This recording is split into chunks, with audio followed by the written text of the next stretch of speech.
Don't tell me what you want to eat.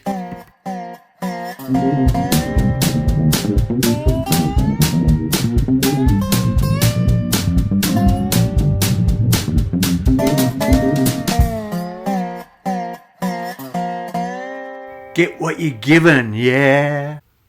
Today you're going to get a beautiful buttery chicken and leek pie.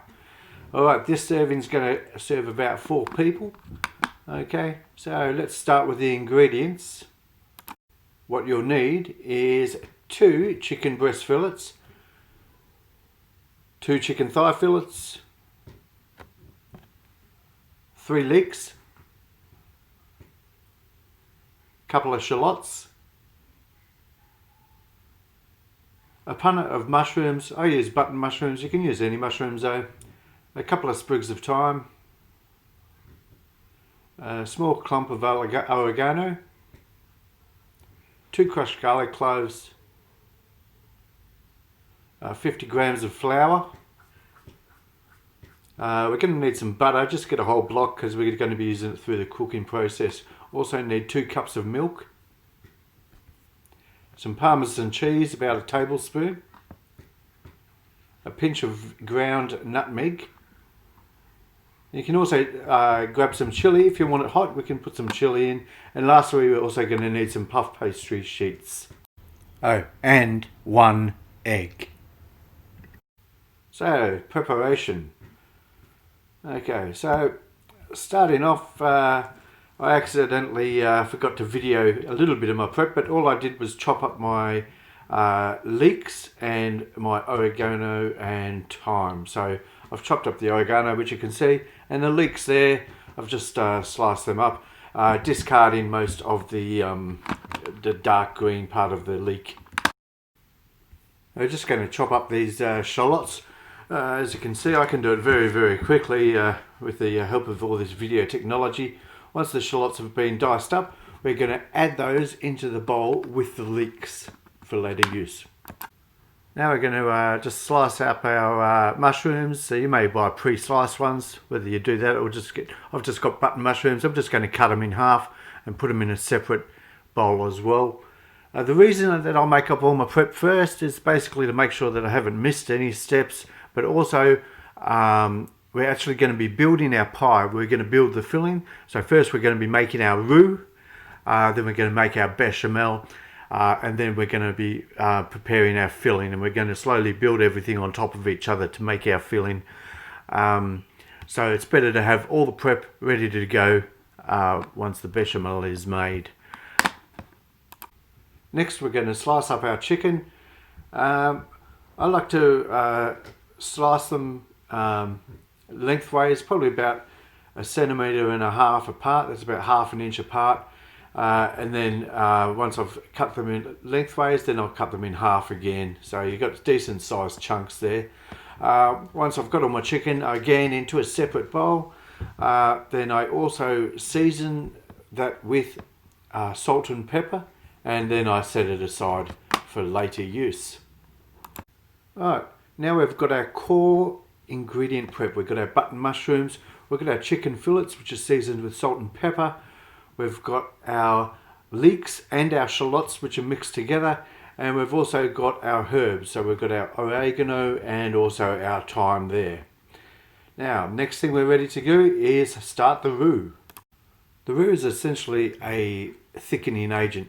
So what we're going to do is we're going to get 50 grams of butter. I'm going to put that into a saucepan over a medium-high heat, until we'd start to get some bubbling going on.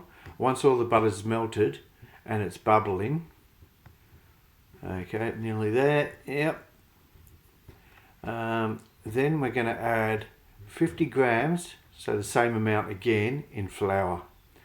And we're just going to keep mixing that around, and we're going to cook that for probably about a couple of minutes. You can have a golden roux or brown roux depending on what you're going to use it for.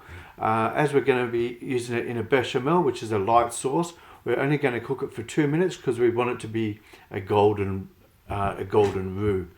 Okay, so we'll just cook that around until we have the correct consistency, which is just like a nice foaming, bubbling look to it. So the Roux's been cooking for a couple of minutes now. It's at the consistency I want.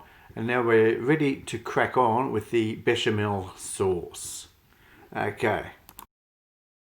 So the bechamel sauce is basically a white sauce. So what we're going to be doing is using our 2 cups of milk. I'm just going to slowly add that to the roux, continuously stirring to get an even consistency. So keeping it at a medium temperature and just slowly stirring the milk in. Okay, so as we're getting the correct consistency that we're after with our bechamel, we're ready to add some other ingredients. We just keep stirring it around. Alright, now we're going to get a pinch of nutmeg and a pinch of salt, a little pinch of pepper. We're going to stir that in for a while with my smallest whisk in the world. There we go. Now we're just going to get a small handful of Parmesan cheese, and we're going to stir that in and keep stirring it around. Look at those fingers go. Alright, so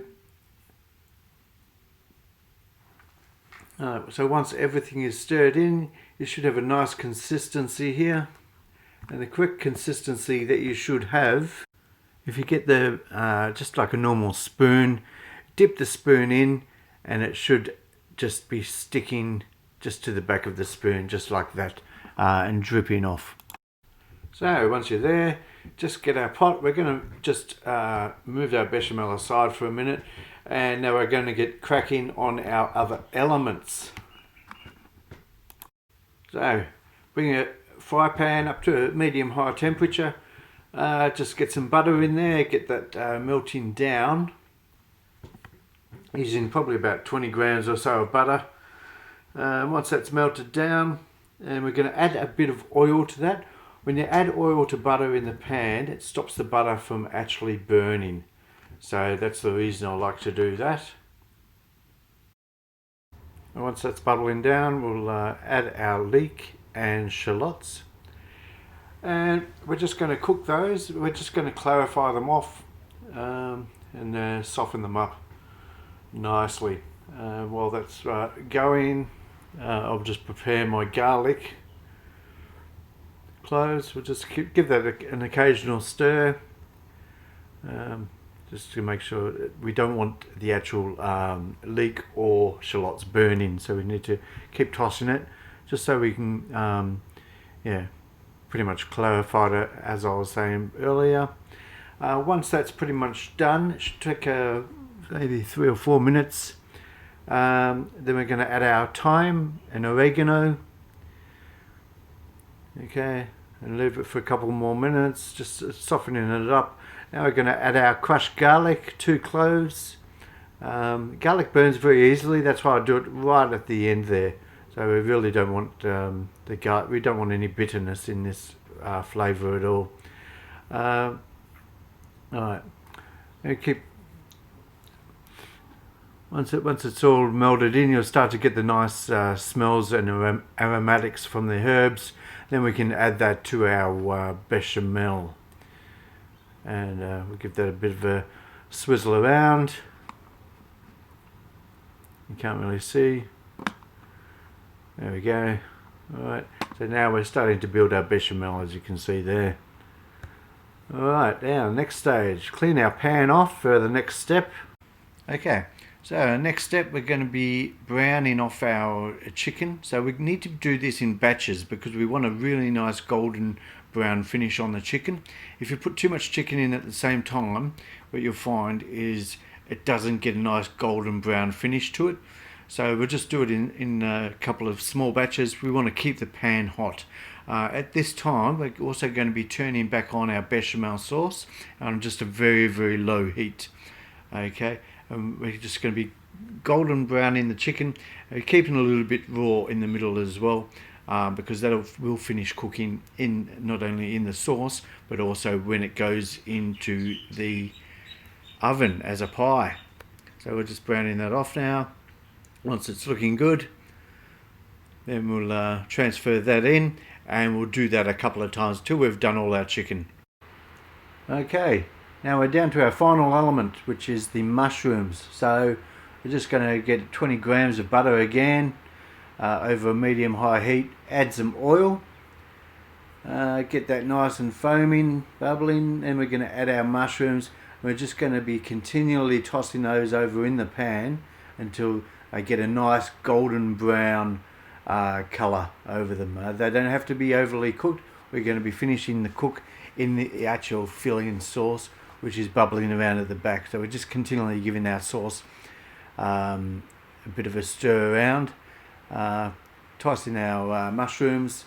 The reason I do the mushrooms last is so that they don't lose consistency. You want to be able to bite into them and really notice it's a mushroom when you're eating your pie. So that's the reason we do the mushrooms as the final element in our filling. Alright, so once they're nice and golden, bang, in they go into the filling, and then we'll be able to stir our filling around. Okay, so our filling is complete. Now we're just going to let that simmer on a very, very low heat for about 15 minutes. And so during this time, just give it a bit of a taste. Make sure, everything tastes okay.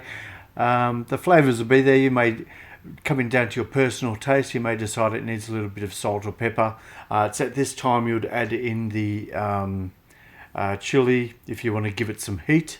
And just occasionally stirring it, making sure that you're infusing all the flavours together. At this time you can also take the pastry out of the freezer and just let that defrost. It doesn't take long. It should take about 10 minutes or so. Alrighty, so let's get on with our pastry. So just get 1 egg. I'm just going to put that in a little bowl. Give it a whisk around, and that is our egg wash for our pastry tops. Okay, so now I've got the dishes that I'm going to put my pies into. I'm not going to make the 4 pies, I'm just going to make a couple of pies, and then the rest of the mixture I can just pop in the fridge. So once I've filled up my pie dishes, I've got the right amount that I want in there. Now I'm going to work on my pastry. So I'm going to just cut my pastry tops for each of the pies. Alright, and then I'm going to place those over the pies, making sure I've got a nice tight seal with the actual bowl as well. So just trim around the edges there. Like so. Yeah, it's like giving it a haircut. Alright. Alright. Now we're ready for basting. Alright, now we're going to put our egg wash. Just baste the top of our pastries with the egg wash, making sure we get a nice even cover all the way over. Alright, we're going to be popping these bad boys in a preheated oven at 180 degrees Celsius. That's 350 degrees in Fahrenheit. If you want, you can also put some little initials on it or little animals, to make them a little bit fancy. Alright, and they are ready to go into the oven. For about 25 minutes they'll be in the oven, and then we'll be able to have a look at our final result. Just like magic, out of the oven, it's 25 minutes later. My pastries are perfect, my pie is banging, and it's absolutely beautiful. So don't forget to click like, subscribe if you like my channel. I'll be doing a lot more different cooks as time goes on, and I'll talk to you soon. Bon appetit, baby!